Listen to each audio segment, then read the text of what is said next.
Hello and welcome back to a new comic book day. It is Wednesday, June 11th, and we are back with another comic book day. It is surprisingly a lot bigger than I thought it was going to be this week. Look at this massive haul. I have got some reading ahead of me this week, and if you were wondering, yes, I have been trying to keep up, and I am currently up to date with all the comics I get. So all the comics I'm buying here, I am reading. So you know what I'm saying is truth. But yeah, that being said, I don't believe we met the goal for last video. I think we literally were just under it. So if we didn't meet it, let me check. Guys, we didn't meet the goal for last video. We got 7 likes, the goal was 8. So I'm gonna set another goal for this video at 8 likes, guys. Come on, let's get it to 8 likes. I have something planned, I think, at 8 likes, if I'm thinking about it. That being said, let's just jump right into it. First up, we got a trade paperback. You don't see too many trade paperbacks on this channel. Ultra Mega Volume 1. Guys, this story is super cool. The art is super crazy. I jumped in at the most random point, issue number 7. I also picked up number 8, and ever since that I picked it up in the shop one day, and I was looking at it and I was like, wow, this is really awesome. And I've been on the lookout for this, the volume 1, because I really want to read the beginning of the story, and I'd rather just not hunt down the single issues. I'm really excited to read this. It's a kaiju virus, and everybody's getting infected with it across the world. But the Ultra Megas are specific people that can gigantify, if you will, and sort of fight off the bad kaijus. And I'm not even really sure what the rest of the story entails. I know what the story is sort of at right now because I read the most recent issue, but I'm really excited to read this, guys. That's all I'll have to say. Pretty epic story. It's kind of like Godzilla meets Pacific Rim meets Ultraman, if you will. James Herron. I'm not familiar with his work, but if it's anything like this, I might have to start reading more James Herron books. I mean, just check this out. It's very Hellboyish. I mean, that's why I like it. Hellboy is probably my favorite comic, I'd say.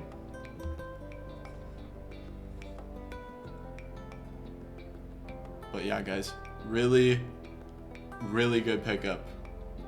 Ultra Mega Volume 1. Next up, let's get right into the issues this week. Next up,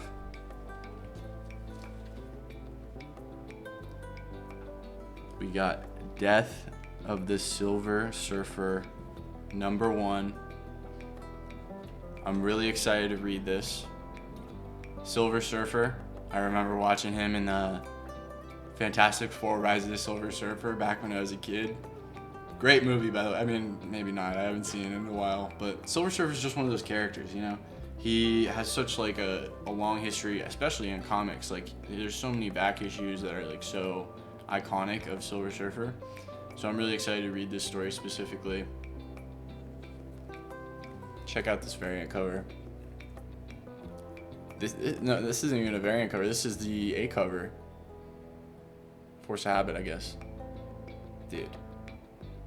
Crazy freaking The red board. What is gonna happen? The board's turning red.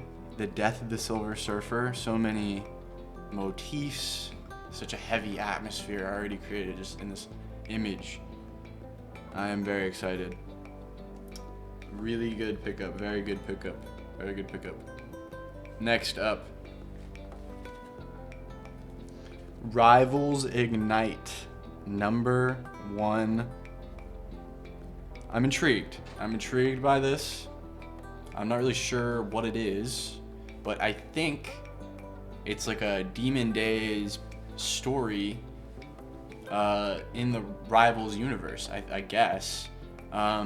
Because, I mean, if you play Rivals, you'll see a lot of these characters in this story are wearing like the Demon Days costumes. So you're gonna see like Punisher, you're gonna see and especially the Psylocke. The Psylocke in Marvel Rivals is actually from Demon Days by Peach Momoko. So that's why you're seeing a lot of this integration with Peach Momoko and Marvel Rivals. Spider-Man, he's got a Demon Days version. Penny Parker right here, that's her costume in game. This is actually the Peach Momoko variant of the Peach Momoko, I guess, Marvel Rivals story, which I think is fun. You know, I like the Peach Momoko variant covers around here. I think they're just very beautiful. The colors, the shading. Like, look at this scarf, dude. It's just cool to look at. I'm intrigued. I'm intrigued given the nature of Marvel Rivals, the things that are possible with like the Chrono-verse, I guess. Very interesting. I'm excited to read this. Pretty good pickup. Pretty good. Next up. Giant Size, The Amazing Spider-Man, number 1. So I've got an interesting relationship with the Giant Size books because this isn't the first one I bought, but this will probably be the first one that I've actually read, because before I started making these videos, when I was still first getting into comics, I bought a Giant Size Thor number 1, I'm pretty sure, and I just still haven't read it. It's in my collection. I still have it. Maybe I'll read it one of these days. But I saw the Spider-Man one. I know that the Giant Size like number 1s are supposed to be like fun sometimes, I guess.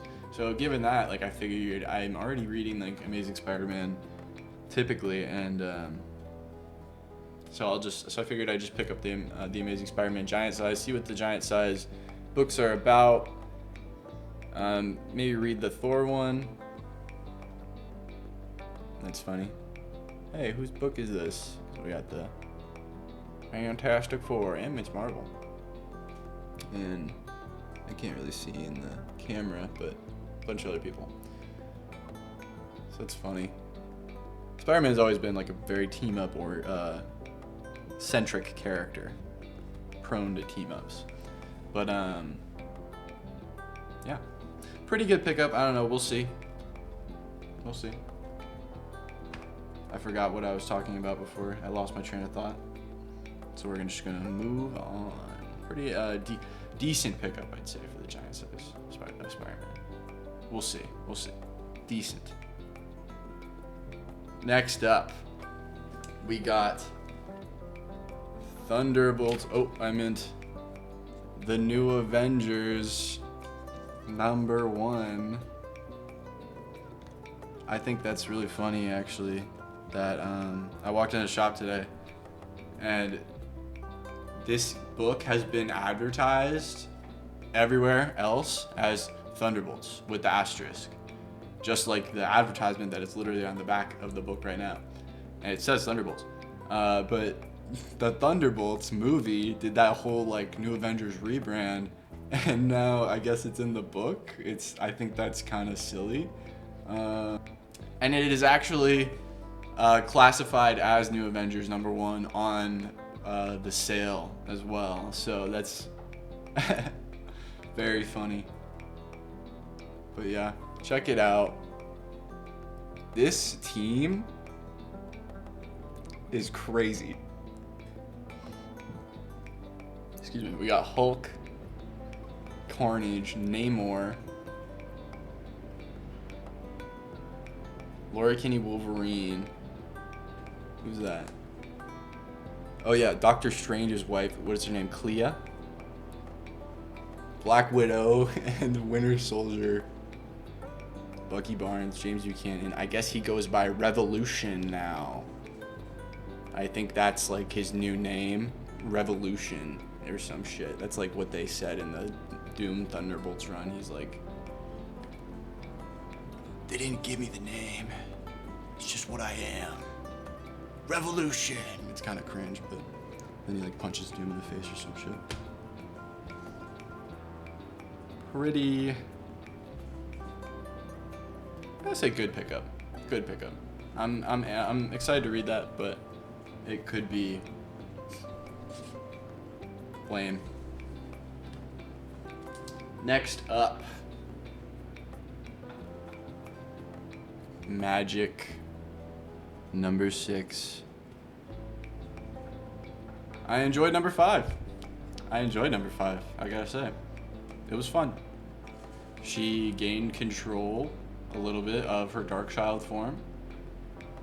It's not as, like the Marvel Rivals version looks cooler, I ain't even gonna lie, than the comics one.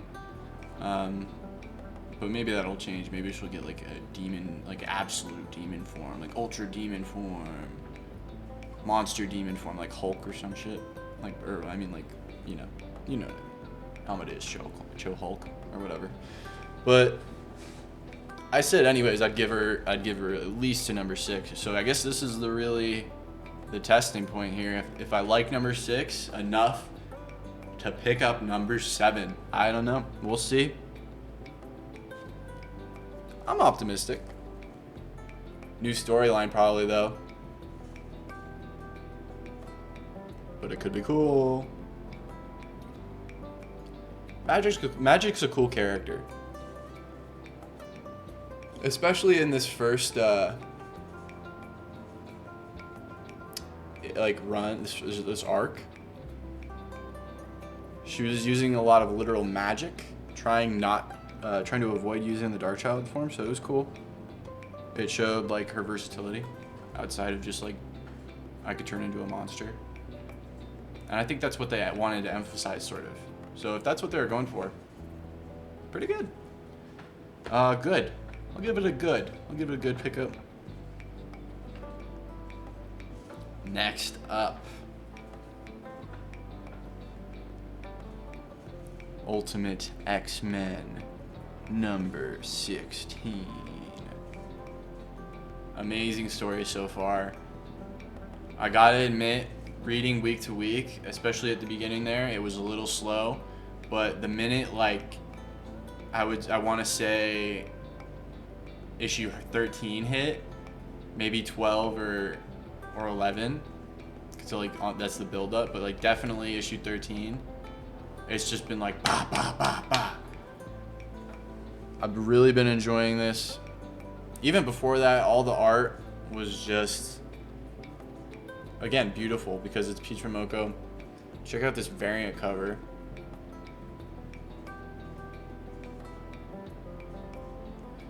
We got, who's that in the background? That's the Shadow King or something. And then we got the squad. Check out the squad, guys. So this Psylocke 2 is canonically, I'm pretty sure, a descendant of the Marvel Rivals Psylocke. Pretty badass. She's got her fucking Tokyo gang leader uniform with her fucking bat. She uses a bat instead of a sword, which is pretty fucking gangsta thug. This variant cover is pretty dope.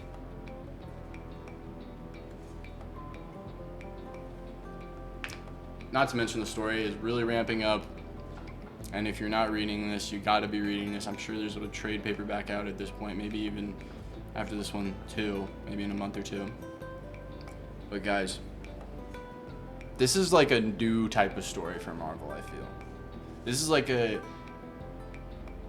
like I said at the beginning, it's kind of slower, but it's that's what I mean. It's got that slow build. It's a monthly series written and drawn by one person in a very like manga-like way. Oh. Groundbreaking stuff, guys. Necessary pickup, I'm gonna say. Necessary pickup.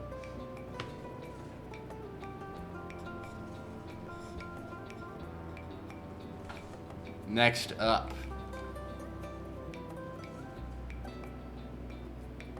One World Under Doom. Number 5. Fucking event storyline here. If you're not reading this one, you're low-key missing out. I've been enjoying every issue. Last one, he was fighting Dormammu. I'm pretty sure Dormammu literally, because Doom, you know, he's great at magic, but he's a little new to all the intricacies of Sorcerer Supreme, and he left his defenses open to the dark magics of Dormammu. And then he literally, like, Thanos snapped literally all the heroes, not even just half of them, all of them essentially, from the universe. They're all gone essentially. And it's just Doom, but he's like, that was all part of my plan, so I could fight you one-on-one because I'm Doom and I'm the winner. And then yeah, so let's check out this variant cover because I'm pretty sure this is after he gets fucking like the floor wiped with him, essentially. He's very ragged, very worn out.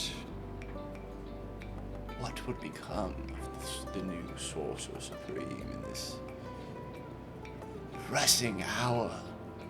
Find out in this next issue of One World Under Doom. Pretty fun though. But like literally check him out, he's like he's got like the green energy coming out of his mouth. It's pretty crazy. Pretty crazy. I'm excited for this issue. That being said, you know.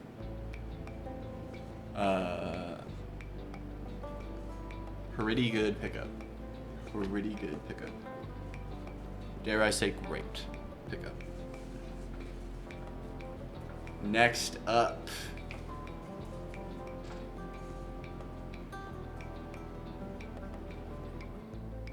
Deadpool kills the Marvel Universe one last time. Number 3. Really great story, really fun story. I'm really enjoying this one. Classic like storyline, and you know, you'd think it would be a little contrived that they're bringing it back for a third time, especially after all these years. But I feel like it hits the Deadpool like note just right, in the sense that it's like we're doing it again, and then but yeah, it's just a fun story. He's going through all these different multiverses, just cutting down all these like really dope variants. So you're seeing like these really cool variants of all these like really like timeless characters, and this Deadpool who's kind of lost his touch after being like marooned on this dead world for so long, after he literally killed his entire universe, and now he's getting his edge back, and you can see that. But yeah, check out this cover. I'm pretty sure this is just the A cover, which is insane because it's dope as fuck. You got Red Hulk. We all know how much I've been enjoying the recent Red Hulk run. So we got him just fucking beating the shit out of Red Hulk. What is it? He turned into like a Gray Hulk or something? Because that's the thing. In this storyline too, he's got like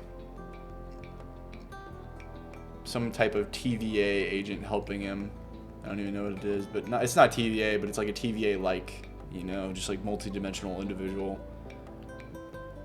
offering him like assistance and like James Bond style gadgets. But yeah, and with that said, guys, I'd give this a great. I give that a great pickup. But yeah. And that just about rounds up the Marvel for today. So moving on to some DC, we got Supergirl number 2. I don't really got much to say about this. I read the first one. It was pretty good. The art was cool. Supergirl Woman of Tomorrow, they're adapting that, and that's an iconic story, so I'm excited to see what this new adventure could bring. Very cool variant cover here. I think it's a Omer, I believe.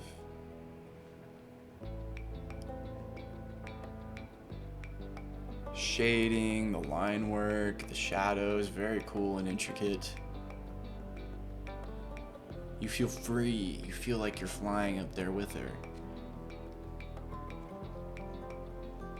But nonetheless, I'd give this a pretty good pickup. Supergirl number 2.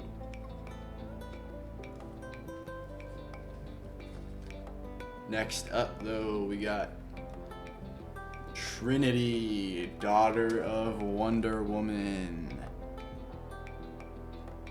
Pretty interested to see what this one could hold. Tom King on the writing, so he's always got something in the bag, you know what I mean? Like, he's always got just tricks, you know, fun stories, just side characters, you know, whatever. But, you know, we got Supergirl, we got Trinity, got the girls this week, so that's pretty cool. I'm excited for this.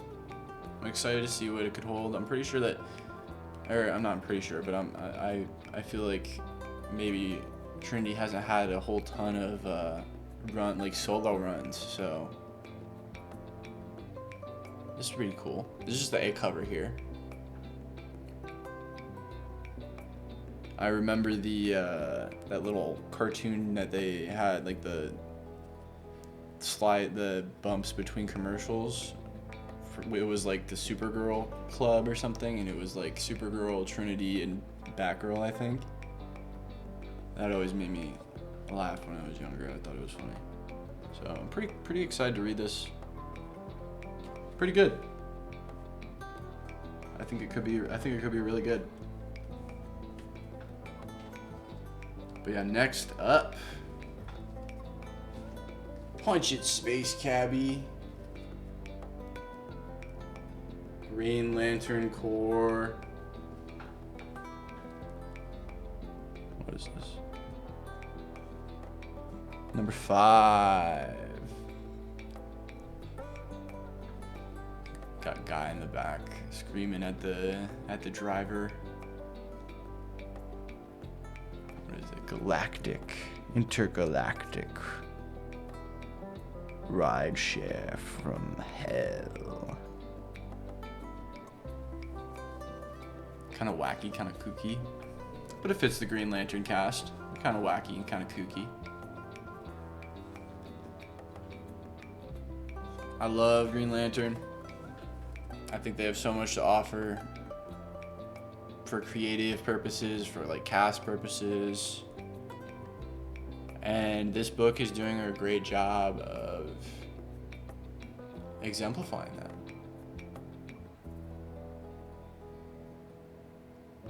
I'm enjoying it. I'm gonna keep picking it up. Favorite Green Lantern? Fuck, man. I'd have to go with Hal. You know what I mean? I have to go with Hal. The OG, the greatest warrior. He's a G, dude. You can't even lie. Hal is a G. You can't lie. Dope ass constructs. Got like planes and shit. Hypersonic planes. But yeah, pretty cool series. I'd give this a pretty good. But yeah, next up. So dope, I had to get it twice. Absolute Batman number 9. I'll say it right now. Necessary pickup. If you aren't reading Absolute Batman, you're doing it wrong. I'm sorry to say, you're doing it wrong. Check out this fucking A cover, dude. The A covers for Absolute Batman are crazy. Check out the tubes, bruh. Coming out of his back, his arms.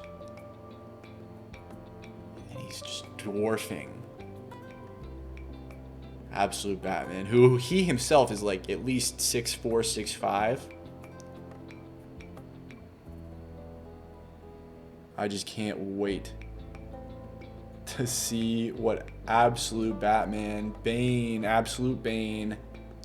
has in store for us. Are they going to give us some type of Nightfall equivalent? That could be pretty cool. The green on this cover, guys. Ugh. Ugh. This is dope.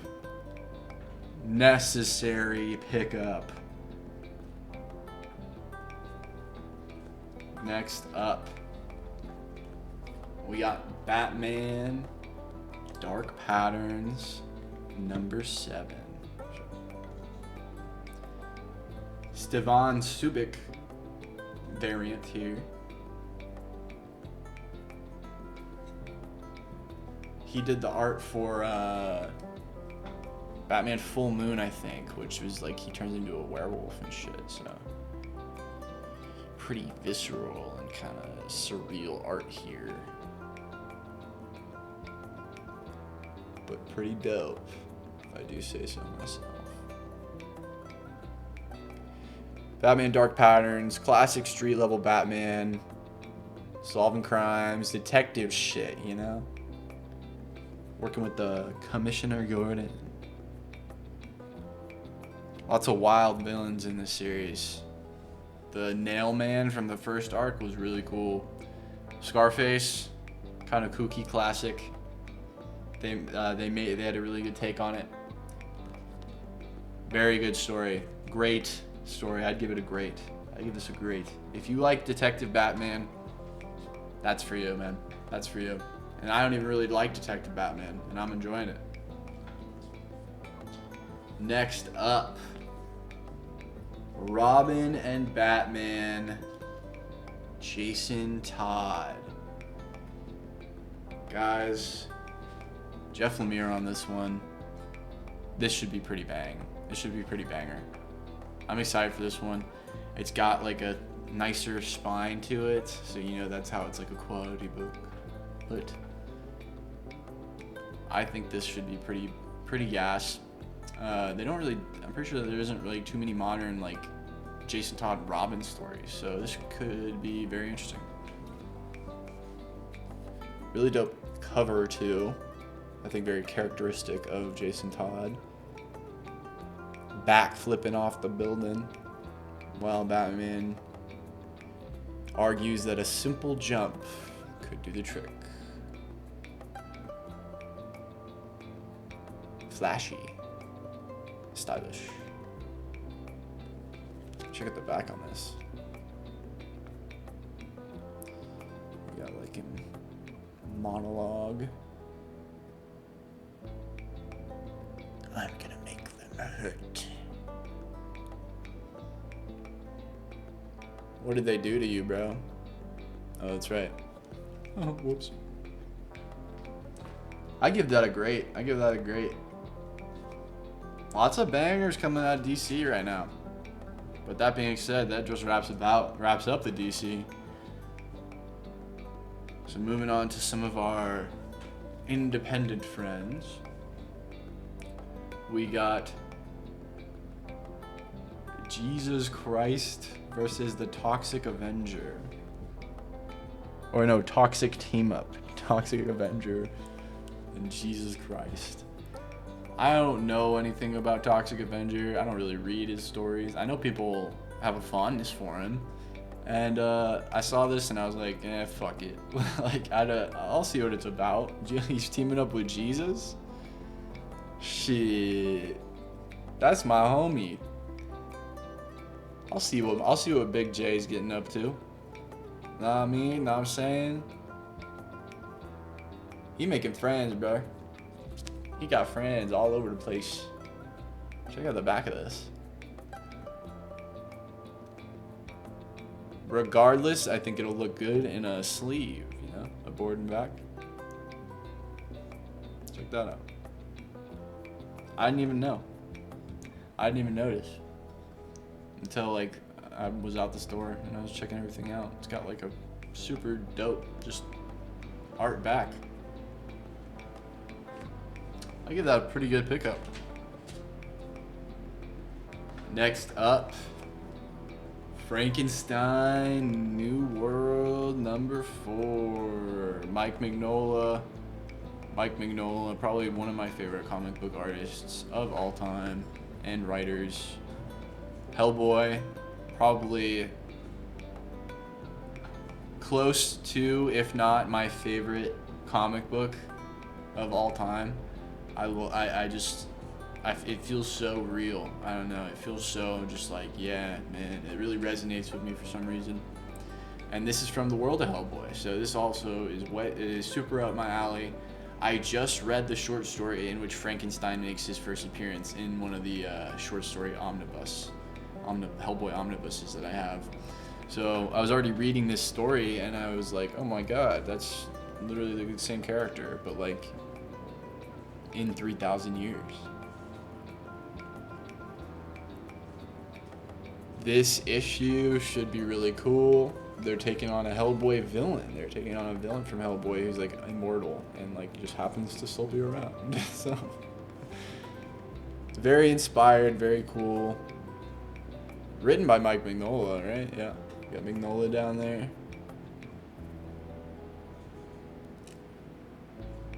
So I'm enjoying it, dude. I'm enjoying it. I recommend. I highly recommend. I give this a great too. I give this great. Great pickup, Frankenstein New World #4. But with that, guys, that just about wraps up our haul. But not yet. Let me get a drum roll. Because the pick of the week goes to Ultimate X-Men #16, guys. This story has been just divine, if I can say. If anything, the beginning was a little slow, like the first like 4-5 issues. But after that, things really started to ramp up, especially in like issue 12, 13. And ever since then, it's just been like sprinting across. I'm really excited for this issue as well. I just think things are getting to a head. I really fuck with this variant cover, Miguel Mercado variant cover. So we got the squad ganged up, thugging out. You know what the fuck is up. We here to fuck shit up. Get the fuck out of our way, biatch. The cool thing is this, alright, I mentioned that, but yeah. Is that Hisako in the background? Now that I'm looking at it, because she's missing from right here. Whoa. Guys, really excited for this one. Pick of the week. Ultimate X-Men 16. Dope variant cover, dope story, dope art. What else could you want in a comic book? But with that said, that brings us to a close. Here's the total. Support your local comic shop. What was your pick of the week? Let me know in the comments below. Like, comment, subscribe. Follow me on Kick, follow me on Twitch, or you could just subscribe to the YouTube channel because I do live streams about 3 times a week on Tuesdays, Thursdays, and Sundays, or at least that's what I'm trying to do right now. But yeah, check those out. Check out my other weekly hauls. More to come. Let's try to get 8 likes on this video, guys. Let's try to get 8 likes. And with that said, guys, thank you so much for watching. And I'll catch you next week.